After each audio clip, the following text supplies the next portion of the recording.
traded his honor for land, and thought no one would ever know. One signature made him rich, but one rope waited in the shadows. When the town discovered the truth, the cowboy who once rode proud had only two choices: run forever, or face the judgment he deserved. But before sunrise, a stranger arrived with a secret that would change everything.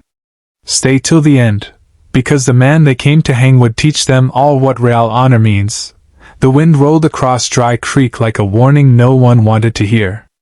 Dust swirled around the boots of Cole Mercer as he stood at the gate of the largest ranch in the valley. Once, Cole had been known as the most honest cowboy in 3 counties. Men trusted his handshake more than written contracts. Women said he carried kindness in his eyes. But hard winters, empty pockets, and years of struggle had carved something bitter inside him. For years, Cole dreamed of owning land. Not borrowed land.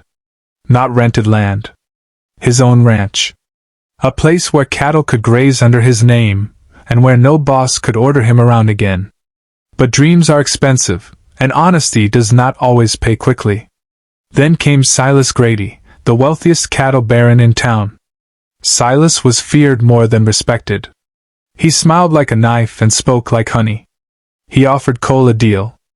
"Help me force old Widow Harper off her land," Silas said. "Sign as witness that her deed is invalid, and I'll give you half the North Ranch." Cole's heart pounded. Widow Harper's ranch had water rights worth a fortune. She was old, alone, and stubborn. Everyone knew the land was hers. Everyone also knew Silas had lawyers and guns. Cole said no the first time. He said no the second time. But when winter came, his horse went lame, his savings vanished, and hunger sat beside him every night. On the 3rd visit, Silas placed the papers on the table. "One signature," Silas whispered. Cole stared at the paper, then at his empty cabin. His hands shook as he signed. Within weeks, Widow Harper was driven out. She left town with tears in her eyes and one small wagon of belongings. No one knew Cole's part in it. Silas kept his word. Cole received the North Ranch, fences, cattle, and a house bigger than any he had imagined. The town congratulated him. Men shook his hand. Children waved as he rode past.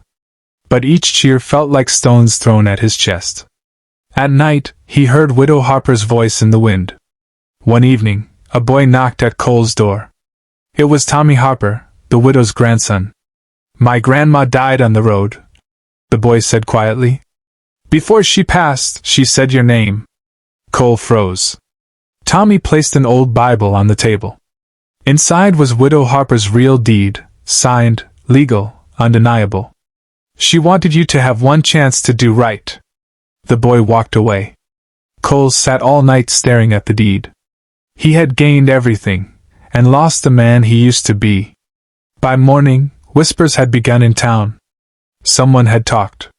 Someone always did.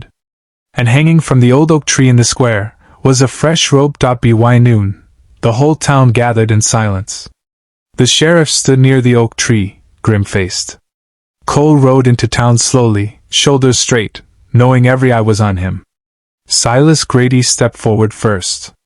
"This man cheated a widow and lied to the town," Silas shouted. "He deserves justice." The crowd roared. Cole looked at the rope swaying above him. Strange thing, he felt calmer than he had in months. The sheriff asked, "Did you sign the false papers?" Cole could have lied again. He could have blamed Silas. He could have run. Instead, he nodded. "I did." The crowd erupted in anger. "I wanted land so badly," Cole said loudly. "I sold the only thing worth more than land, my honor." Even the wind seemed to stop. Cole pulled Widow Harper's true deed from his coat. "Her ranch belongs to her family. And mine, every acre, goes to Tommy Harper." Gasps spread through the crowd. Silas lunged forward. "You fool!" But before he could speak more, Tommy stepped out from behind the sheriff with a ledger book in his hands. "My grandmother kept records," the boy said. "Payments, threats, bribes. Silas Grady planned all of it." The sheriff snatched the ledger, flipping pages quickly. His eyes narrowed. "Silas Grady," he said, drawing his pistol. "You're under arrest." The crowd turned like wolves changing prey. Men seized Silas as he screamed curses. Cole stood beneath the rope, expecting still to pay for what he had done. But Tommy walked to him slowly. "My grandma said punishment matters less than repentance," the boy said. "She said if a man truly changes, let him prove it."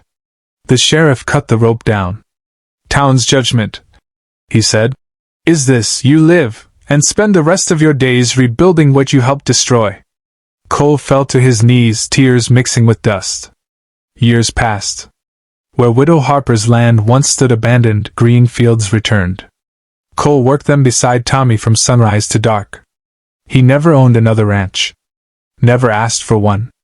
But something greater returned to him piece by piece. Respect. Not the kind bought with fear or wealth, but the kind earned through sacrifice. And whenever young men asked how to become rich, old Cole Mercer would point to the fields and say, "Never trade your honor for anything.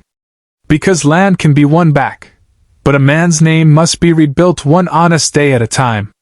A person may lose money, land, or power and recover it later, but once honor is sold, only truth, humility, and hard work can buy it back. If today's story touched your heart, please like the video and subscribe to the channel. And remember, even a small act of kindness can change someone's entire life. Red Heart.